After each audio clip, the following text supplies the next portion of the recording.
아멘. 여러분, 기도 가운데 응답 받으신 경험들이 많이 있으시죠? 여러분에게 있어서 그러한 신앙의 고백, 신앙의 간증들은 얼마나 있었습니까? 오늘 5만 번 이상 기도에 응답 받은 사람이 있습니다. 고아의 아버지다라고 하는 불려지는 바로 조지 뮬러 목사님이었는데요. 그는 19세기 영국의 고아원을 운영하고 있었습니다. 그는 항상 기도하면서 하나님께 수많은 기적을 체험하는 사람이었습니다. 그렇게 5만 번 응답 받았다라고까지도 말씀하고 있는 것이죠. 뮬러는 매일 아침 일찍 일어나서 하나님께 기도합니다. 그런데 특별한 것은 그의 손에 항상 수건이 있었다라고 하는 것입니다. 그것도 수건이 바뀌는 것이 아니라 한 종류의 수건이 그 손에 항상 있어 그것을 붙잡고 하나님 앞에 눈물로 호소하며 그날의 필요를 하나님께 맡겨드리고 날마다 기적과 같이 그 고아원을 운영하게 되었습니다. 어느 날 한 제자가 뮬러에게 물었습니다. 선생님 손에 기도할 때마다 있던 그 손수건의 의미는 무엇입니까? 그것이 특별한 어떤 기념이 되는 손수건입니까? 또 그 손수건을 붙잡고 기도하면 기적처럼. 그때 뮬러 목사님은 잠시 침묵하고 그 손수건을 바라보며 금세 눈시울이 붉어지는 것이었습니다. 그것은 바로 뮬러 목사님이 처음 인생의 고단함과 또 고통과 또 세상 가운데 방황하고 있을 때 하나님이 찾아와 주셨고 또 주님의 그 십자가의 보혈의 감격을 경험하면서 붙잡아 자신의 눈물을 훔쳤던 손수건이었고, 처음 주님을 만났던 그 감격을 그가 잊지 아니하고 항상 하나님의 은혜를 사모하는 가운데 나를 만나주셨던 그 첫사랑의 기쁨, 첫사랑의 소망, 그 믿음을 붙잡고자 그 손수건을 붙잡고 기도했던 것입니다. 그 손수건을 볼 때마다 눈물로 하나님께서 나를 만나주셨던 그 은혜를 기억하는 것이죠. 여러분이 처음 예수님을 만났던 그 기억, 하나님의 은혜를 체험했던 그 장소를 기억하십니까?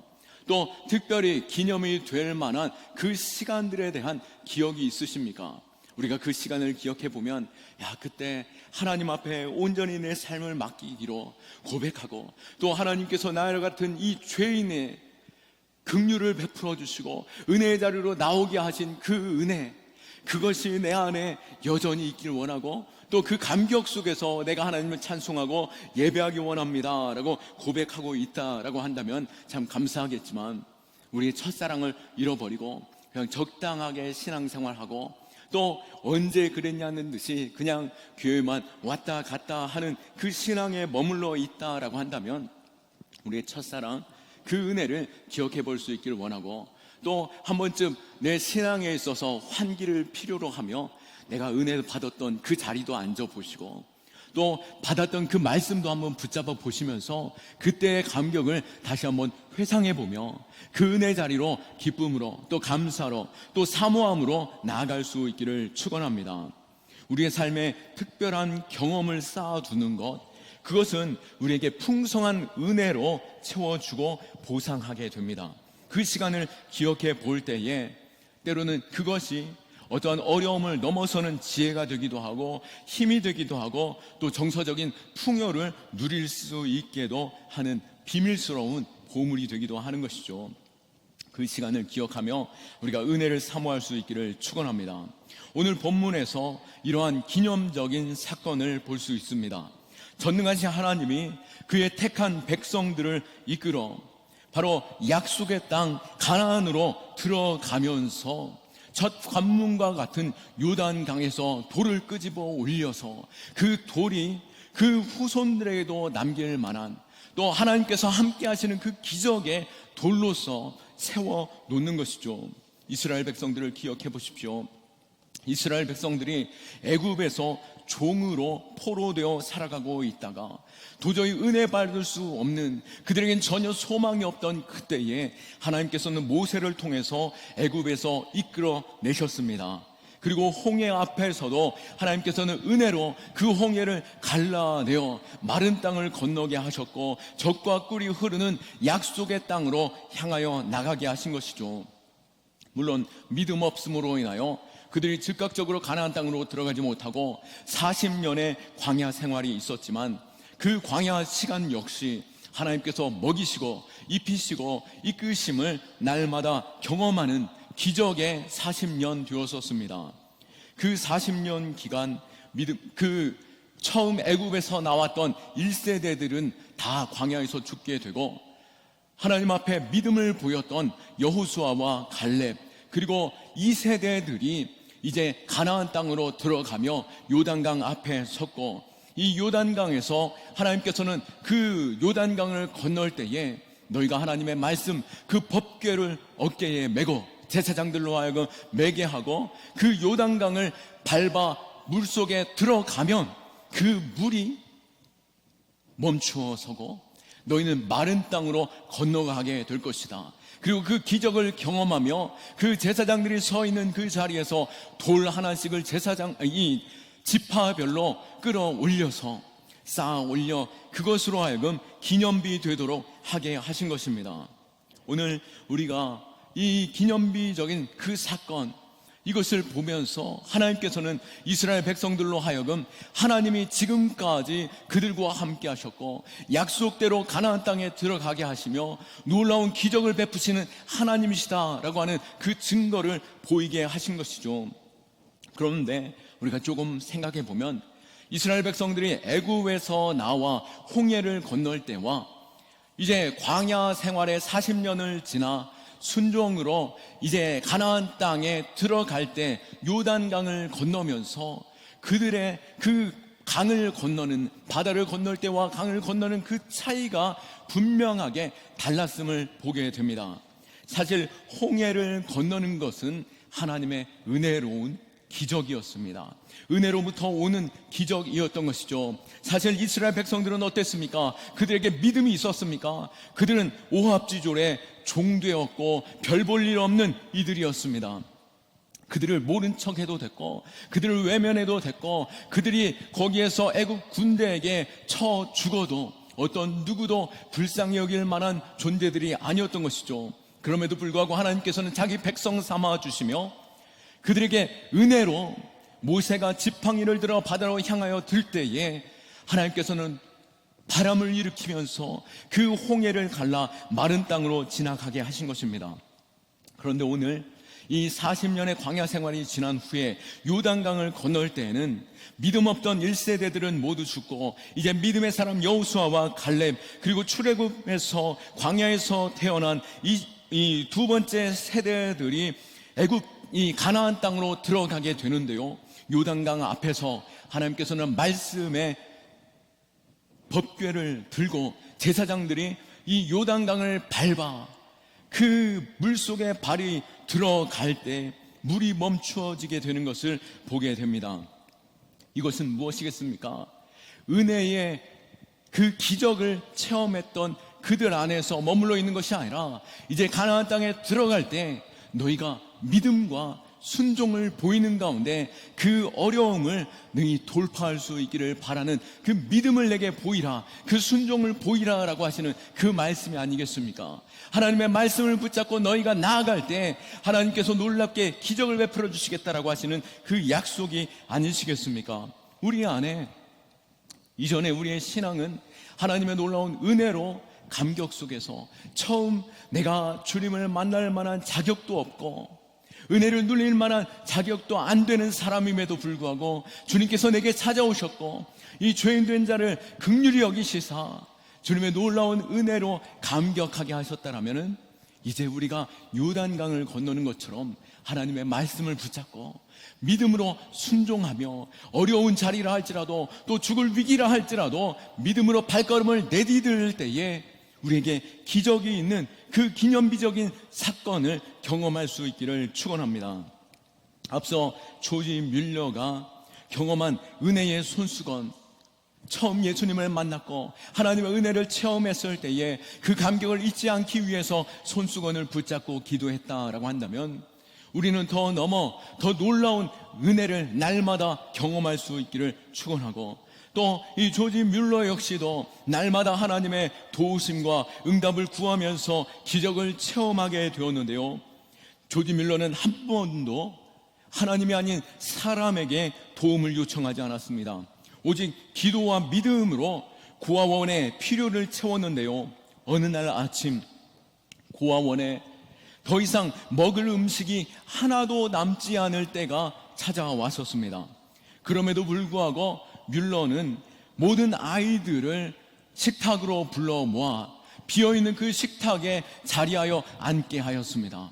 그리고 그 자리에서 기도하는데요, 하나님께서 음식 주심을 감사하며 하나님께서 우리를 먹이시고 이끄심을 감사합니다 라고 감사의 기도를 드린 것입니다.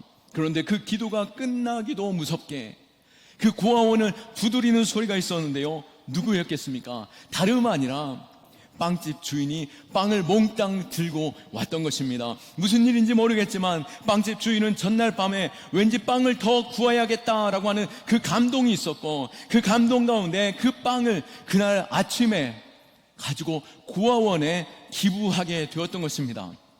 그런데 하나님 앞에 감사로 기도하였고 응답하심이 거기에서 그치지 않았습니다. 그 빵을 주고 간 것도 이제 막 마치려던 그 찰나에 또 문을 두드리는데요, 이번에는 누구였겠습니까? 바로 우유를 배달하던 배달원이 우유를 몽땅 들고 들어오는 것이었습니다. 우유 수레를 끌고 가는데 고아원 앞에서 그 수레가 고장이 났고 그 우유를 들고 갈 수 없기에 그 고아원에 그 우유를 기부하였다라고 하는 것이죠. 이렇듯 뮬러는 하나님 앞에 엎드려 기도하였고 감사로 구하며 하나님 앞에 감사로 찬송하며 순종하였을 때에 놀라운 기적을 보게 되었습니다. 그런데 여기서 우리가 더 감동 있게 볼 것은 바로 뮬러가 기도 가운데 응답받았다라고 하는 것보다도 이 고아원에 부모 없는 아이들이 빈 식탁에 둘러 앉아 하나님 앞에 기도할 때에 우리를 먹이시고 입히시고 이끄시는 분이 하나님이시구나. 나를 먹이실 분은 하나님께서 우리의 주림을 아시고 우리의 가난함을 아시고 또 우리의 필요를 아시는 가운데 내 필요를 채워주시는 분이 내 아빠가 하나님이시구나 라고 하는 것을 경험하고 체험하는 가운데 그 기념비적인 사건이 되었고, 이 아이들은 날마다 하나님 앞에 나를 채워주시고 나에게 아버지 되어주시는 분이 하나님이시다라고 하는 그 고백 속에서 살아가고 있지 않겠습니까? 우리 역시도 인생에 하나님의 은혜를 체험할 뿐만 아니라 내가 하나님 앞에 감사로 나아가고 순종함으로 나아가 기적을 체험하고 또 나의 기적을 통해서 내 자녀들 또 내 주변에 있는 사람들이 하나님의 놀라우신 하나님이심을, 기적을 베푸시는 하나님이심을 증거할 수 있는 믿음의 삶에 도전할 수 있기를 축원합니다. 하나님이 홍해는 은혜로 건너게 하셨다라고 한다면 요단강은 믿음의 순종으로 건너가게 하셨습니다. 여호수아 3장 8절 말씀에 너는 언약궤를 맨 제사장들에게 명령하여 이르기를 너희가 요단 물가에 이르거든 요단에 들어서라 라고 말씀하시는 가운데 15절과 16절에 보시면은 제사장들이 법궤를 메고 물에 발이 잠기자 곧 흐르던 물이 멈추어 서게 되었던 것입니다. 믿음으로 그 강물 앞에 발을 담글 때에 기적이 일어나게 되었던 것이죠. 우리 역시도 이 기념비적인 사건, 믿음의 순종으로 기념되어진 그 사건이 자신에게도 기적과 감동이 될 뿐만 아니라 또 하나님께서는 그것을 그 자손들에게 보게 하시는 가운데 그 사건이 무엇인가 라고 하는 것에 있어서 하나님의 놀라우신, 하나님이 함께 하시고 하나님은 기적의 하나님이시다라는 것을 증거케 하셨습니다. 혹 우리 신앙에 정체기가 있습니까? 그 신앙의 정체기, 왜 내게 신앙의 정체가 찾아왔겠습니까? 그 문제는 내가 하나님의 약속을 신뢰하며 순종하고 또 고난의 때에 인내하며 하나님을 기다리고 하나님 앞에 온전히 맡겨드리는 삶, 그 두려움에 도전하는 삶이 아니라 내가 다른 곳에서 은혜를 찾고 또 다른 곳에서 내 필요를 구하는 그 삶으로 적당하게 신앙생활을 하고 있기에 혹 내 신앙이 정체 가운데 찾아오지 않나 돌아보아야 할 것입니다. 하나님은 이스라엘 백성들로 하여금 요단강을 건널 때에 기념이 될 12개의 돌을 끌고 오도록 하셨습니다. 3절 말씀에 그들에게 명령하여 이르기를 요단 가운데 제사장들의 발이 굳게 선 그곳에서 돌 12를 택하여 그것을 가져오다가 오늘 밤 너희가 유숙할 그곳에 두게 하라 하시니라. 12개의 돌은 그들에게 기념비가 되었고 어떠한 어려움과 두려움과 가로막힘 가운데서도 또 가나안 땅에 들어가 수많은 전쟁 가운데서도 하나님께서 물을 건너게 하시고 또 40년의 광야 생활 동안 먹이시고 입히시고 기적을 베푸셨던 하나님이 여전히 우리와 함께 하신다라고 하는 그 기적을 경험하는 돌, 그 기념비가 되지 않았겠습니까? 우리도 이 기적을 맛보고 그 기적에 순종하고 또 어려움과 고난 앞에서 믿음으로 발을 내디딤으로 말미암아 하나님의 놀라운 기적을 경험할 수 있기를 축원합니다. 때로는 우리의 인생에 고난과 어려움, 인내를 요구하는 하나님의 때가 있을 수 있습니다. 혹 지금이 그때다라고 한다면 오히려 하나님을 만날 때요, 하나님의 기적을 체험할 때며 내 신앙에 있어서 기념비적인 사건 되기를 구하면서 인내하며 하나님의 자비와 긍휼을 구할 수 있기를 축원합니다. 구약의 욥의 경험을 우리는 기억합니다.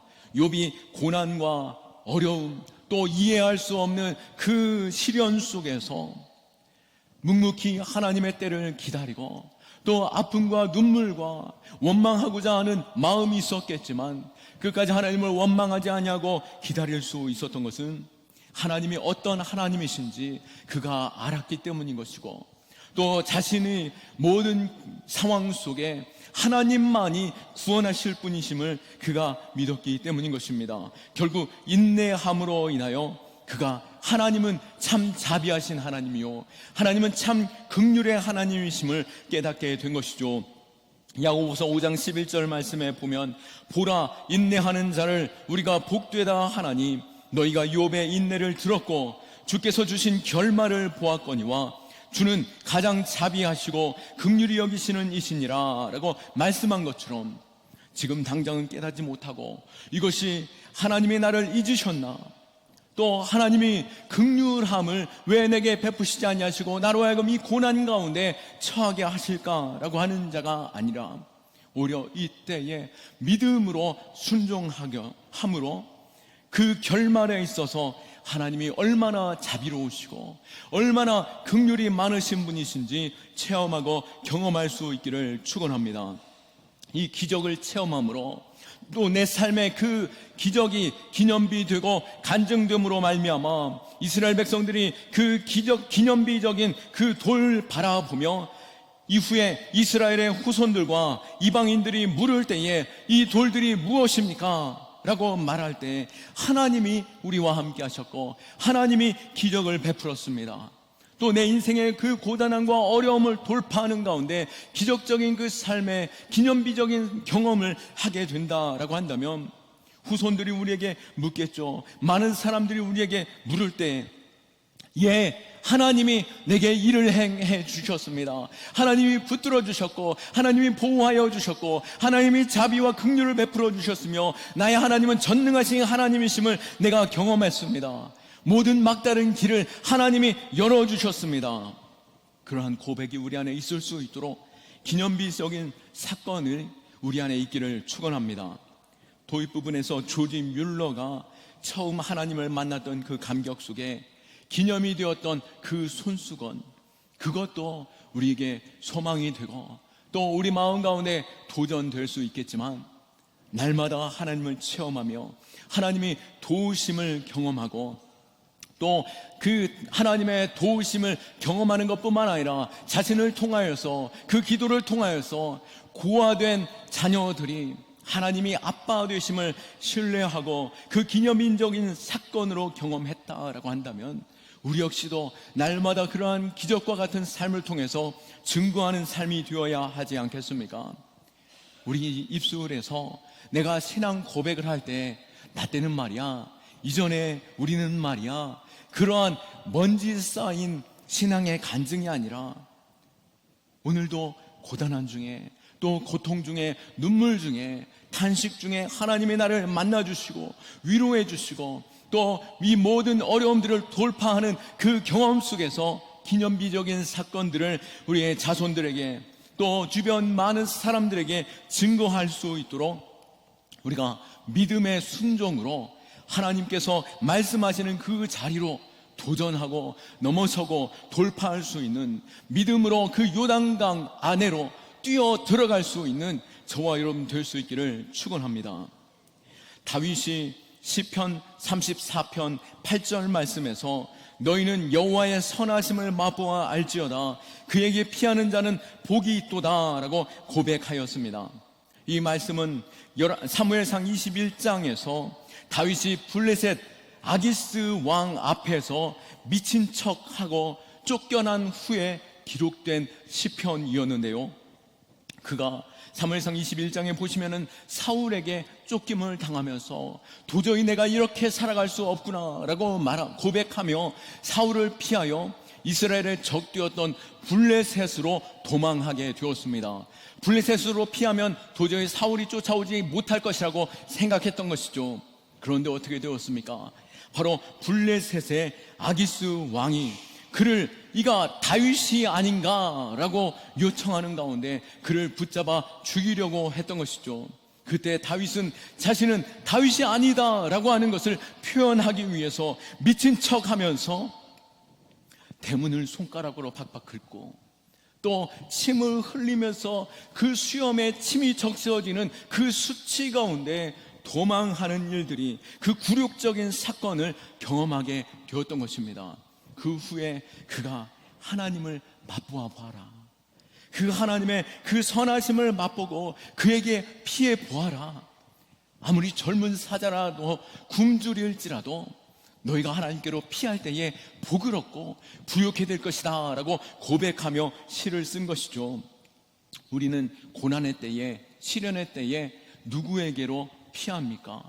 세상입니까? 물질입니까? 또 나만의 삶의 방식이었습니까? 오늘 다윗이 고백한 것처럼 너는 하나님의 그 선하심을 맛보라 라고 고백한 것처럼, 또 오늘 기념비적인 사건 속에서 요단강이 물 흐르는 그곳으로 뛰어들어 발을 내디뎠던 것처럼 우리의 믿음이 하나님을 경험해 볼 수 있기를 축원합니다. 하나님의 선하심을 맛본다라고 하는 것은, 맛보는 것은 손가락을 넣어서 찍어 봐야 하는 것이죠. 숟가락을 넣어서 국물을 떠서 입에 넣어 봐야 그 맛을 아는 것입니다. 발을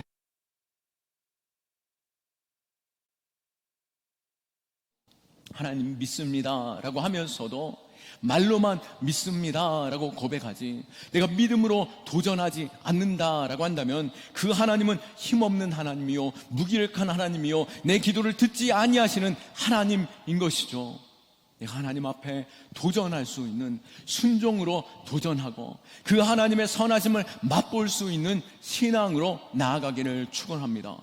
때로는 인내함으로 하나님의 때를 기다릴 때에 비로소 욥이 하나님의 놀라우심을 경험하게 되고, 이전에는 내가 하나님에 대하여 듣기만 하였지만 이제는 하나님을 눈으로 보게 됩니다 라고 고백한 것처럼 우리 역시도 이 기념비적인 사건 속에서 하나님을 경험하고 그것을 증거할 수 있는 삶이, 우리의 삶이 하나님의 살아계심을 나타내 보이는, 하나님의 말씀대로 이루어지는 삶이 되기를 축원합니다. 토레이 목사님은 이런 말을 했습니다. 성경에는 많은 번역본이 있습니다. 우리 성경에도 개역 성경이 있고 개역 한글이 있고 우리말 성경이 있고 현대인의 성경이 있고 또 새번역 성경, 또 쉬운 성경, 다양한 성경의 번역본들이 있습니다. 그러나 그 성경들 가운데 가장 위대한 번역본이 무엇인가 라고 토레이 목사님이 말하였는데요, 어떤 번역본이었겠습니까? 그 번역본은 바로 내 삶에서 하나님의 말씀이 이루어지는 그 번역본, 하나님의 말씀대로 내 삶을 살아냄으로 인하여 그 말씀대로 이루어진 그 사건들이 우리에게서 나타날 때 그 번역이 진정 확실한 살아있는 생명의 말씀의 번역본이다 라고 고백한 것이죠. 내 삶이 하나님의 말씀될 수 있기를 축원합니다. 단지 제사장들이 법궤를 메고 가는 것에서 그치는 것이 아니라 내 삶의 발걸음이 하나님의 말씀이 내 안에 살아있어 그 발걸음을 옮길 때마다 하나님의 말씀대로 살아가고 하나님의 말씀대로 기적이 일어나는 그 삶 될 수 있기를 축원합니다. 말씀을 정리합니다. 우리는 매 순간 요단강 앞에 서게 되는 것이죠. 내가 이 요단강을 발로 밟을 것인가, 물속으로 뛰어들 것인가, 아니면은 돌아서 저 자리로 갈 것인가 라고 하는 선택이 우리에게 있는 것입니다. 우리의 선택, 사람을 두려워하고 또 실패를 두려워한다라고 한다면 어찌 하나님의 놀라우심을 경험할 수 있겠습니까? 하나님의 그 선하심을 맛볼 수 있겠습니까? 실패 속에서도 약속을 믿고 요단강에 발을 담글 때에 기적이 일어난 것처럼 우리의 믿음의 발걸음, 그 발걸음을 통해서 하나님이 기적을 보게 하실 줄로 믿습니다. 인생의 실패와 두려움, 그 불안한 앞에서 우리는 도전하는 거 참 쉽지 않죠. 창세기 28장에 보시면 야곱이 홀로 두려움 가운데 산 깊은 곳에서 돌 하나 베고 잠을 청하고 있습니다. 그곳에서 그가 홀로 그 산 깊은 곳에 있는 이유는 자신이 아버지를 속였고 형을 속였기 때문에 혹 형에게 죽임당하지 않을까라고 불안하고 두려워 외삼촌 집으로 도망하는 중이었던 것이죠. 그 산 깊은 곳에서 홀로 돌을 베고 잠을 자고 있을 그때에 꿈에서 하늘까지 닿은 사닥다리를 보게 됩니다. 그리고 그 사닥다리를 천사들이 왕래하며 오르락내리락 하고 있을 그때에 그 사닥다리 위에서 하나님의 음성이 들려집니다. 하나님께서 약속하시는데요, 야곱에게 누워있는 그 땅을 너와 너의 후손들에게 내가 주리라 라고 하시는 약속이었고, 너의 자손들이 동서남북 번성하게 되며 너의 후손을 통해서 모든 민족이 복을 얻게 될 것이다 라고 하시는 약속과, 또 네가 어디로 가든지 내가 함께하고 너에게 약속한 모든 것들이 다 이루어지기까지 내가 너를 떠나지 아니하리라 라고 하시는 약속이었던 것입니다. 이 야곱은 하나님의 말씀을, 그 약속을 붙잡고 그 약속을 기념 삼아 자기가 배웠던 돌과 함께 제단을 쌓고 기름을 부으며 하나님 약속을 내가 믿고 하나님의 말씀대로 내가 살아가겠습니다. 하나님, 내가 돌아올 때에 하나님께서 그렇게 행하여 주신다면 10분의 1을 하나님께 드리며 감사하겠습니다. 하나님과 약속하며 그 길을 떠나고 하나님의 놀라운 축복을 누리는 삶이 되었던 것이죠. 우리에게 하나님은 약속하십니다. 오늘도 성경을 통해서 또 우리의 심령의 기도 가운데 하나님께서 약속하고 계십니다. 우리가 믿음으로 그 말씀에 순종하고 또 때로는 인내하며 기다려라 한다 할지라도 하나님은 자비하시고 긍휼이 많으심으로 우리에게 답하시고 응답 기적을 베푸시는 하나님이시요, 또 그 기적을 통해서 나에게 기념비가 되어서 내 자녀에게 또 내 많은 사람들에게 그 기적을 증거할 수 있는 저와 여러분, 신앙에 간증될 수 있는 저와 여러분 될 수 있기를 예수 그리스도의 이름으로 축원합니다. 욥이 누렸던 축복, 욥기 42장 5절 말씀 한 구절 읽고 마치겠는데요, 내가 주께 대하여 귀로 듣기만 하였사오나 이제 눈으로 주를 배움나이다. 아멘. 우리 신앙의 고난, 어려움, 시련, 아픔, 그것이 오히려 하나님의 자비와 긍휼하심을 경험할 수 있는 믿음의 시간들, 순종함으로 기념비를 만드는 저와 여러분 될 수 있기를 예수 그리스도의 이름으로 축원합니다. 아멘. 우리 하나님께 영광의 박수 올려드립니다.